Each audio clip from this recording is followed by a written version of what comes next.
നമ്മുടെ ഇന്നാണ് ആ ട്രംപുരാൻ പ്രാബല്യത്തിലാവുന്നതെന്നാണ്. നമുക്ക് മധു കൊട്ടാരക്കരയോട് ചോദിക്കാം.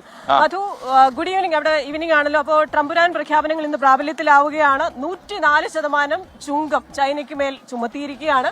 മാത്രമല്ല, ഈ ഫാർമ മേഖലയിൽ ചുങ്കമില്ല എന്ന് പറഞ്ഞാൽ നമ്മളൊന്ന് ആശ്വസിച്ചിരിക്കുകയായിരുന്നു ഇന്ത്യക്കാര്.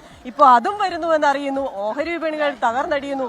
എന്താണ് മധു ഇത്? ഞങ്ങളോടൊക്കെ എന്തിനാണ് ഇങ്ങനെ ചെയ്യുന്നത്? Good morning Christina, Hashmi, SKN. ഈ നിമിഷം അമേരിക്കയിൽ നിന്ന് വരുന്ന മറ്റൊരു പ്രധാന വാർത്ത, മുംബൈ ഭീകരാക്രമണത്തിന്റെ പിന്നിലെ സൂത്രധാരൻ ബുദ്ധികേന്ദ്രം തഹാവൂർ റാണ ഇന്ന് ഇന്ത്യയിൽ എത്തിക്കുമെന്നാണ്. ഡൽഹിയിലോ അല്ലെങ്കിൽ മുംബൈയിലോ ഏതെങ്കിലും ഒരു ജയിലിലേക്കായിരിക്കും ഇദ്ദേഹത്തെ കൊണ്ടുപോവുക. ദേശീയ സുരക്ഷാ ഉപദേഷ്ടാവ് അജിത് ഡോവലാണ് ഇത് സംബന്ധിച്ചുള്ള കാര്യങ്ങൾക്ക് വേണ്ട ചുക്കാൻ പിടിക്കുന്നത്.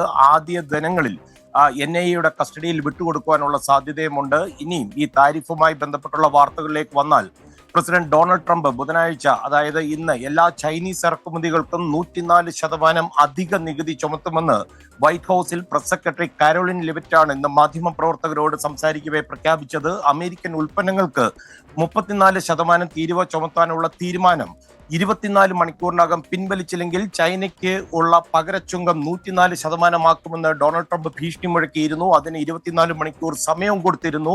മുമ്പ് ചുമത്തിയ 20%വും ഈ മാസം 2-ന് പ്രഖ്യാപിച്ച 34%വും ഉൾപ്പെടെ 54%ആയിരുന്നു ചൈനയ്ക്കുണ്ടായിരുന്ന ഇറക്കുമതി ചുങ്കം.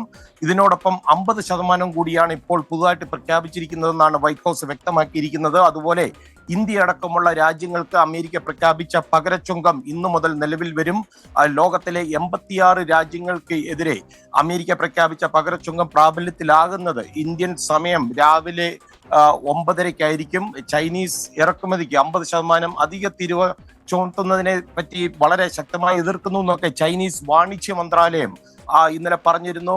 ഒരു തെറ്റിന് മുകളിൽ മറ്റൊരു തെറ്റെന്നൊക്കെയായിരുന്നു അതിനെ വിശേഷിപ്പിച്ചത്. US കയറ്റുമതിക്ക് ചുങ്കം വർദ്ധിപ്പിക്കുമെന്നൊരു ഭീഷണിയും ചൈനീസ് മന്ത്രാലയം പ്രഖ്യാപിച്ചിട്ടുണ്ട്.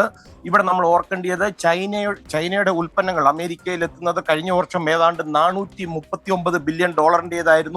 അതേസമയം ചൈനയിലെത്തുന്ന അമേരിക്കൻ ഉൽപ്പന്നങ്ങൾ $144 ബില്യൺ കഴിഞ്ഞ വർഷം. അമേരിക്കൻ വിപണികളിൽ ഇന്ന് വലിയ ഇടിവും ഉണ്ടായിട്ടുണ്ട്. വ്യാപാര യുദ്ധത്തിൽ ആരും ജയിക്കില്ലെന്നാണ് ഐക്യരാഷ്ട്ര സഭാ സെക്രട്ടറി അന്റോണിയോ ഗട്രോസ് പറഞ്ഞത്. അതുപോലെ ഈ തീരുമാനം പിൻവലിക്കണമെന്ന് ആവശ്യപ്പെട്ടുകൊണ്ട് വിവിധ ലോക രാഷ്ട്രങ്ങൾ ട്രംപിനോട് അഭ്യർത്ഥിച്ചിട്ടുണ്ട്. ഫ്രാൻസ് ഉൾപ്പെടെ. അമേരിക്കയുടെ പുരോഗതിക്ക് തന്റെ ഈ തീരുവ പ്രഖ്യാപനം വലിയൊരു മുതൽക്കൂട്ടാകുമെന്നാണ് ഡൊണാൾഡ് ട്രംപ് ആവർത്തിച്ച് പറയുന്നത്. അതുപോലെ കാനഡ അമേരിക്കൻ വാഹനങ്ങൾക്ക് ചുമത്തുന്ന 25% തീരുവയും ഇന്ന് തുടങ്ങുന്നതായിരിക്കും.